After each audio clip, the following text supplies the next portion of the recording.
Hoje é o terceiro domingo depois de Pentecostes. Antes de começar o sermão, ah, tem três notícias para dar. Primeiro, ontem foi o aniversário de 8 anos de fundação, o dia de Santo Antônio.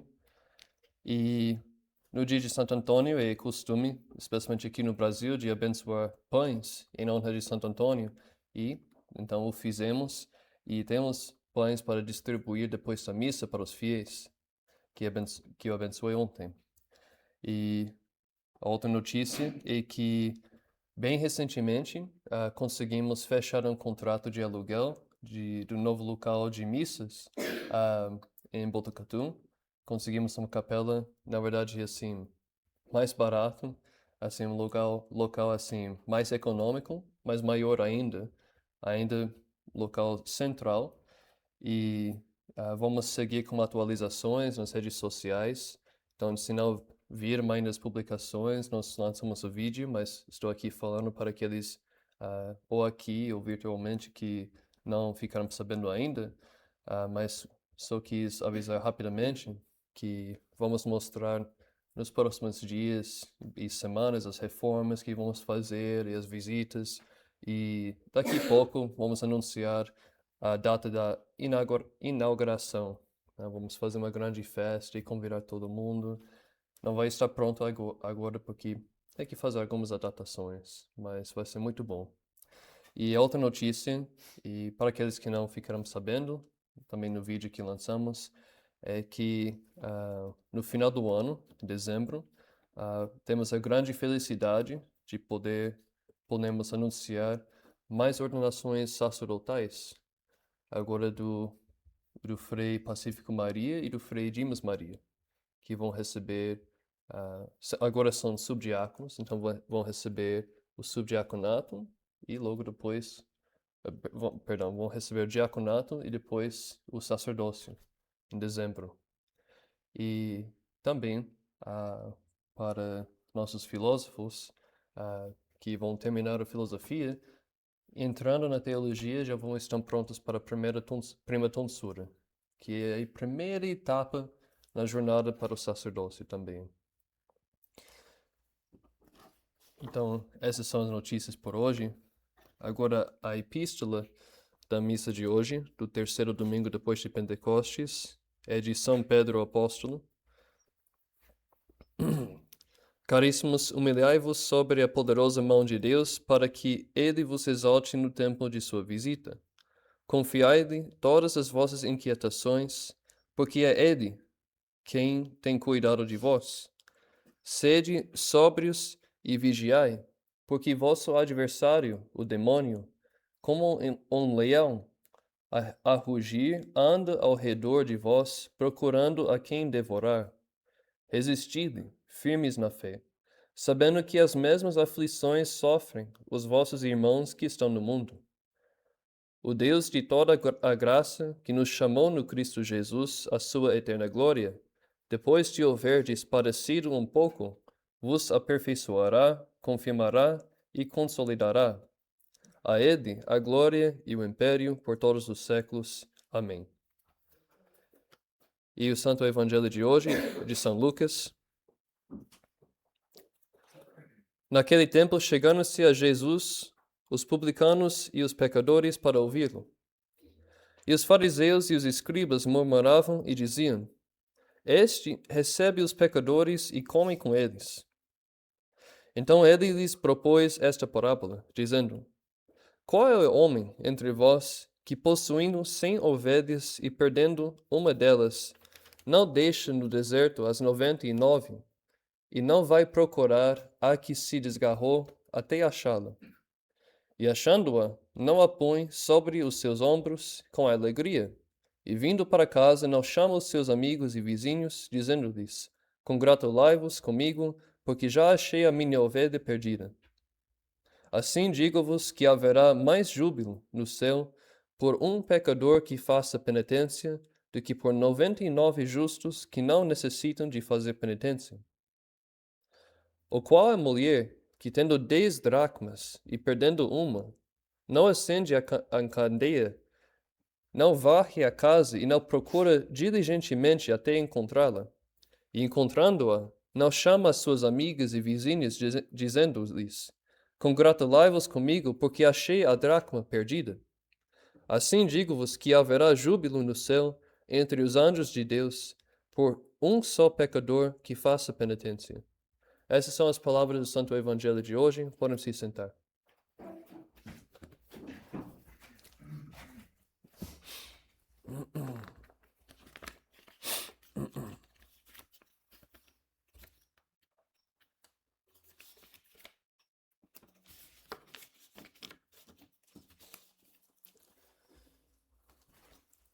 Eis o coração que tanto amou os homens, que nada poupou até se esgotar e se consumir, para lhes testemunhar seu amor. Como reconhecimento, não recebo da maior parte deles senão ingratidões, pelas suas irreverências, sacrilégios e pela tibieza e desprezo que têm para comigo na Eucaristia. Em nome do Pai, do Filho e do Espírito Santo. Amém.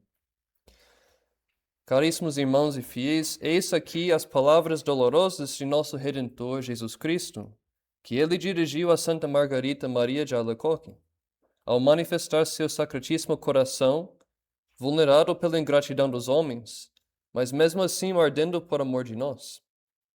Segundo o exemplo e ensinamentos dos santos romanos pontífices, devemos aprofundar nossa apreciação por essa devoção importantíssima. Devemos ouvir dos santos padres sobre o Sagrado Coração. O Santo Padre Pio XII escreveu em sua encíclica chamada Aurietis Aquas, dizendo: Do coração ferido do Redentor nasceu a Igreja, verdadeira administradora do sangue da redenção, e do mesmo coração flui abundantemente a graça dos sacramentos, na qual os filhos da Igreja bebem a vida sobrenatural.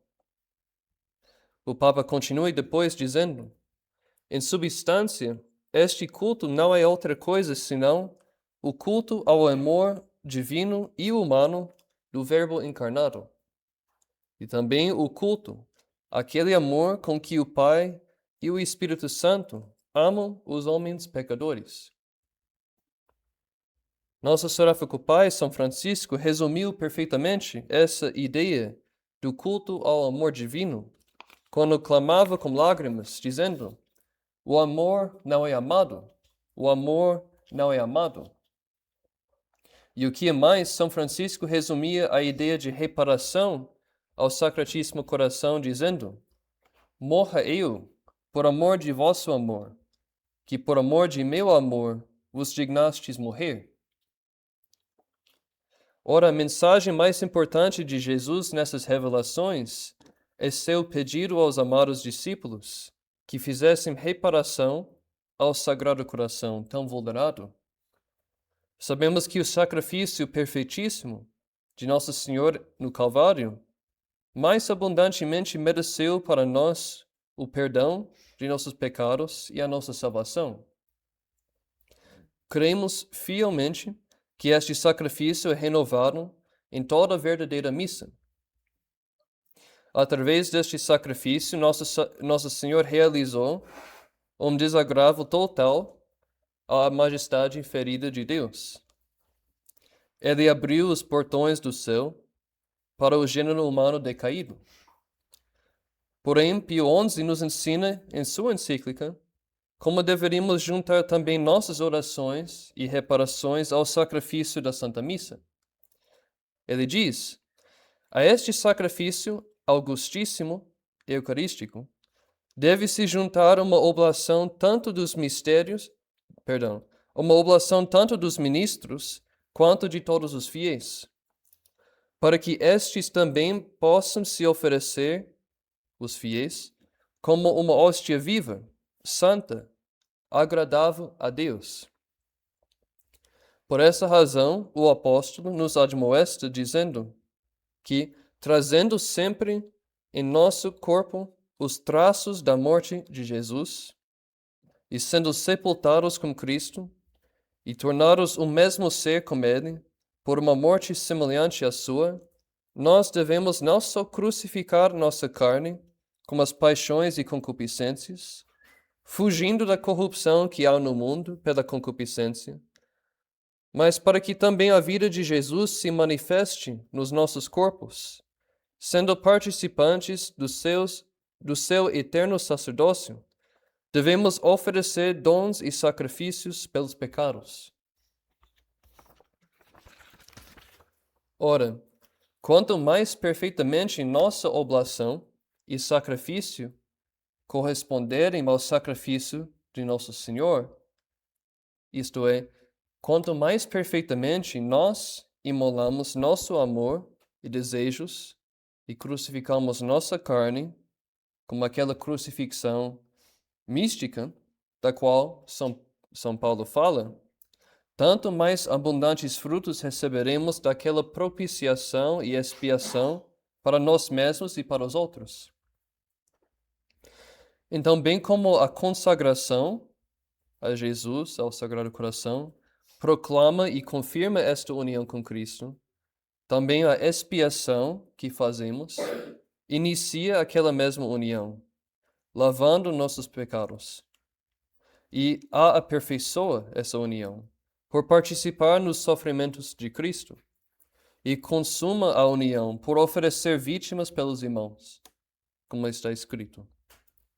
Com efeito, este foi o propósito de Jesus misericordioso, quando ele nos mostrava seu coração como símbolos de sua paixão e como as chamas de seu amor, a saber, que pudéssemos entender, ao mesmo tempo, a malícia infinita do pecado e admirar a caridade infinita do nosso Redentor, para que tivéssemos um ódio mais veemente do pecado e que retornássemos mais ardentemente amor por amor.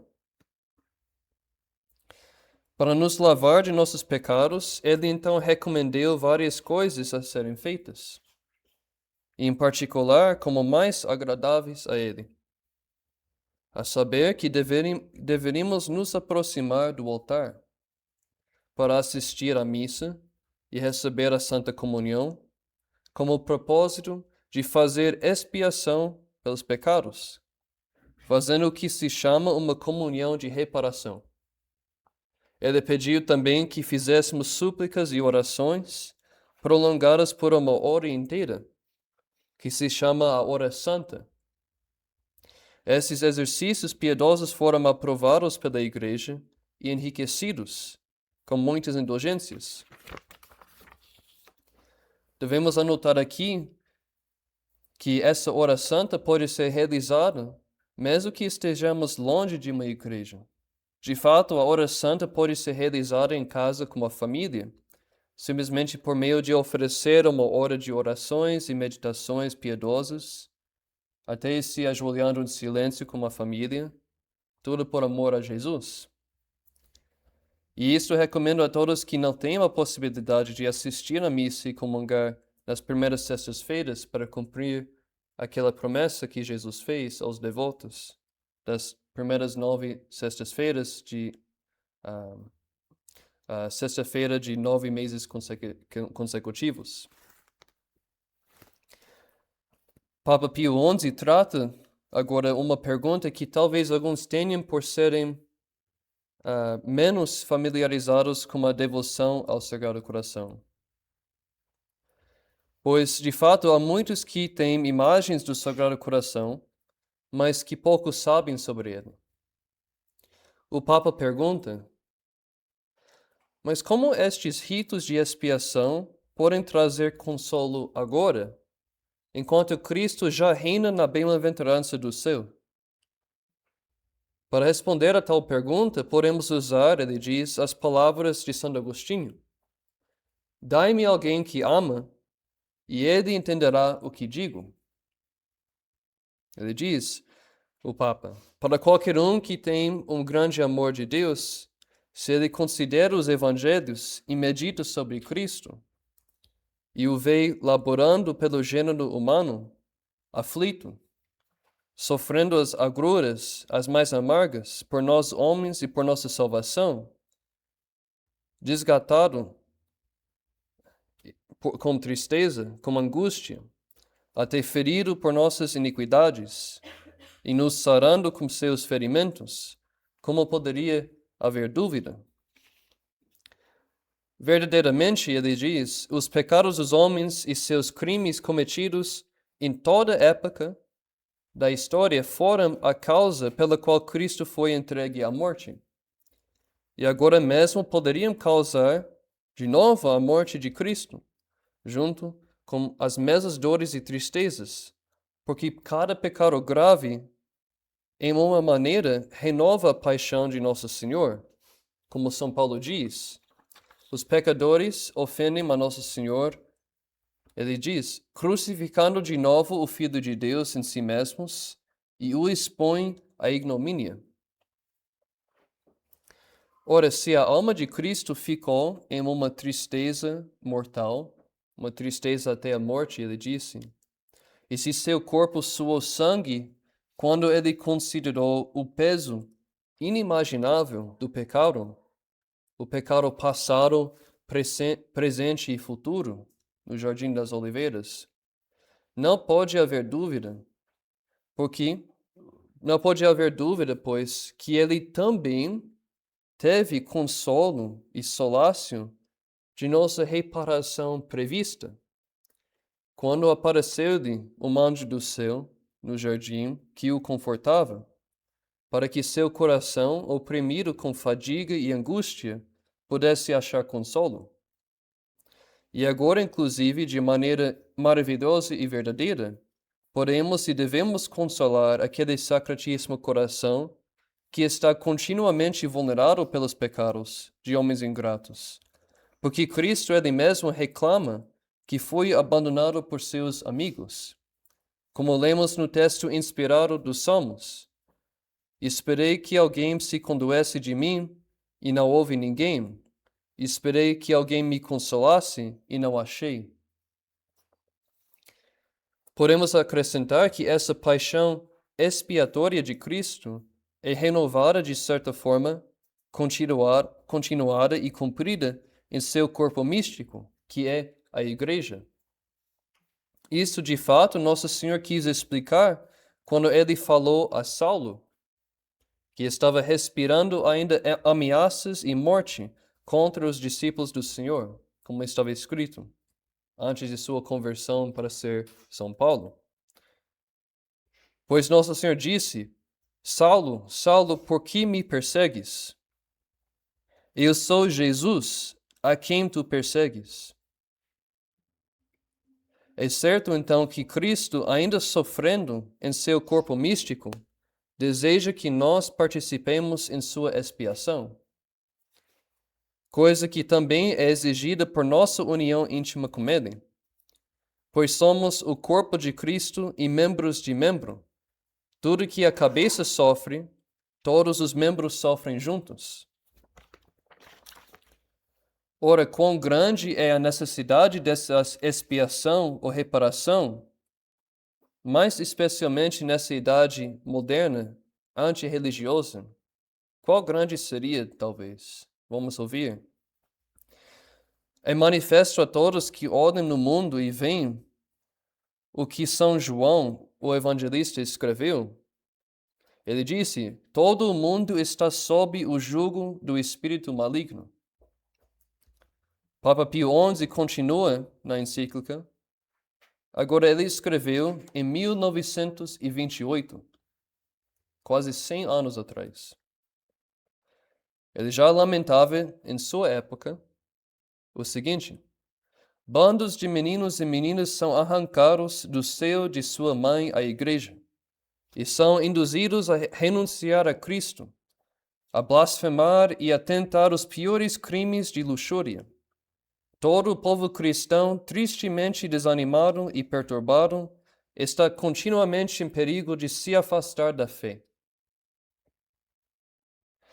Mas é ainda mais lamentável, queridos fiéis, que entre os próprios fiéis, ele continuando, o Papa escrevendo 100 anos atrás, os próprios fiéis lavados no batismo como o sangue do Cordeiro Imaculado e enriquecidos com a graça, há muitos de cada classe que sofrem sob uma incrível ignorância das coisas divinas, e infectados com falsas doutrinas, longe da casa de seu pai, levam uma vida envolvida em vícios, uma vida que não é iluminada pela luz da verdadeira fé, nem alegrada pela esperança da futura bem-aventurança, nem refrescada e acariciada pelo fogo da caridade, de modo que eles realmente parecem sentar-se na escuridão e na sombra da morte.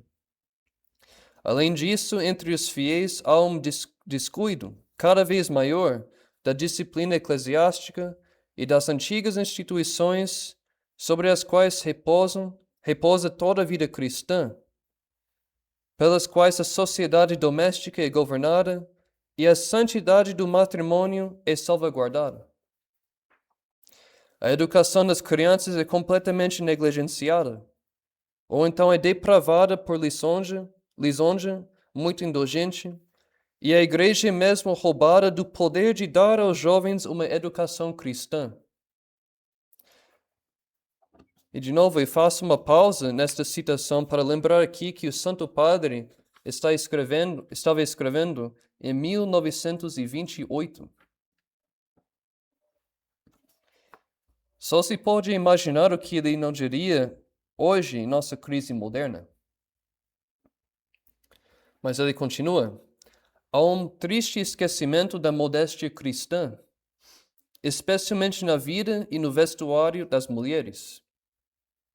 Há uma avidez desenfreada por coisas transitórias, uma falta de moderação nos assuntos cívicos, uma ambição ilimitada de favor popular, uma depreciação da autoridade legítima e, finalmente, um desprezo pela palavra de Deus, pelo qual a própria fé é ferida ou é trazida em perigo próximo.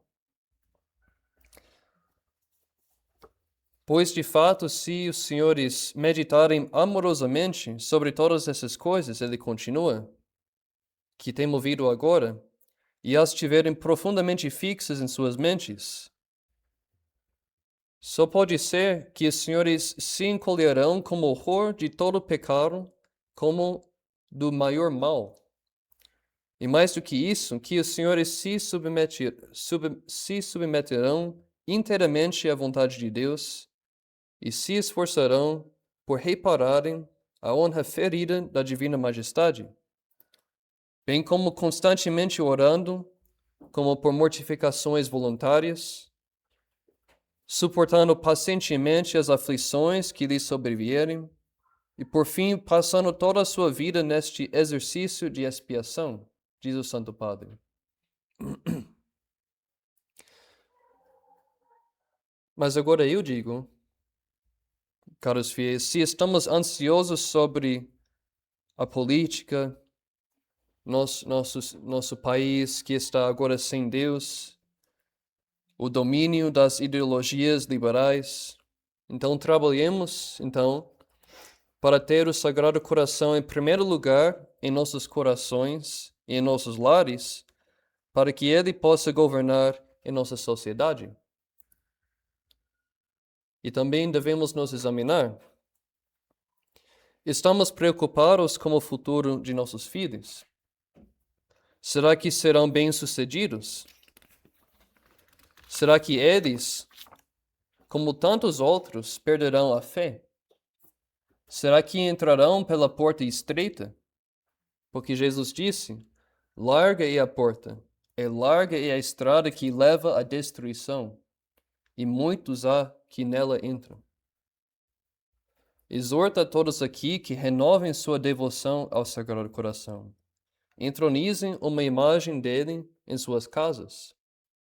Rezem, pais de famílias, junto com suas esposas e filhos todos os dias. Sejam exemplos. Se por acaso os senhores têm sido negligentes, façam uma promessa hoje de serem fiéis aos seus deveres de religião e especialmente de criar seus filhos na fé. Como São Paulo diz, vós, pais, não provoqueis os vossos filhos à ira, mas educai-os na disciplina e correção do Senhor. Deus Todo-Poderoso não vai exigir tanto um relato de se seus filhos se tornaram ricos e bem-sucedidos.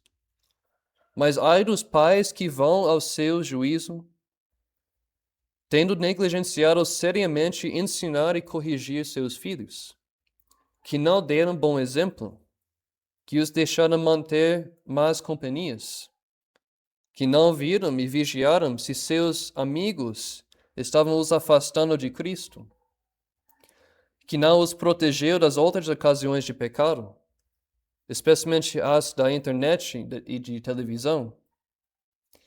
Nosso Senhor disse a seus discípulos: é impossível que não venham escândalos, porém ai daquele por quem eles vêm. Seria melhor para ele que lhe fosse posta ao pescoço a mão de um moinho e que fosse precipitado no mar, do que ser causa de escândalo para um destes pequeninos. Mas não se desesperem, Deus é infinitamente bom e poderoso. Ele dá abundantes graças àqueles que lhe pedem.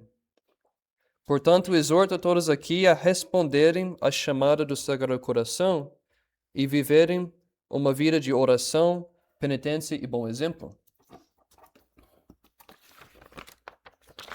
E para acender cada vez mais este amor mais perfeito de Jesus Cristo crucificado em nossos corações, vou simplesmente lembrar aos senhores das 12 promessas que Jesus fez aos devotos que praticarem essa devoção. Sejam consolados por essas generosas promessas, que elas inspirem nos senhores o desejo de reformar as suas vidas. Nosso Senhor prometeu aos devotos e disse a Santa Margarida Maria: primeiro, eu lhes darei todas as graças necessárias em seu estado de vida. Eu estabelecerei a paz nas suas casas. Eu os consolarei em todas as suas aflições. Serei eu o seu refúgio, seguro durante a vida e, sobretudo, na morte. Concederei abundantes bênçãos a todos os seus empreendimentos. Os pecadores encontrarão em meu coração a fonte e o oceano infinito da misericórdia. As almas mornas tornar-se-ão fervorosas. As almas fervorosas subirão rapidamente à perfeição. Abençoarei todo lugar em que uma imagem do meu coração for exposta e honrada. Darei aos sacerdotes o dom de tocar os corações mais endurecidos. Os que promoverem esta devoção terão seus nomes inscritos em meu coração. E agora sua última e mais famosa promessa. Prometo-vos na misericórdia excessiva do meu coração, que meu todo-poderoso amor concederá a todos aqueles que recebem a Santa Comunhão nas primeiras sextas-feiras em 9 meses consecutivos, a graça de perseverança final. Eles não morrerão em minha desgraça, nem sem receber meus sacramentos. Meu divino coração será seu refúgio seguro neste último momento. Amorosíssimo Jesus, fazei que de um polo a outro do mundo ressoe uma só voz. Louvado seja o coração divino que trouxe a salvação, honra e glória a Ele por todos os séculos dos séculos. Amém. Em nome do Pai, do Filho e do Espírito Santo. Amém.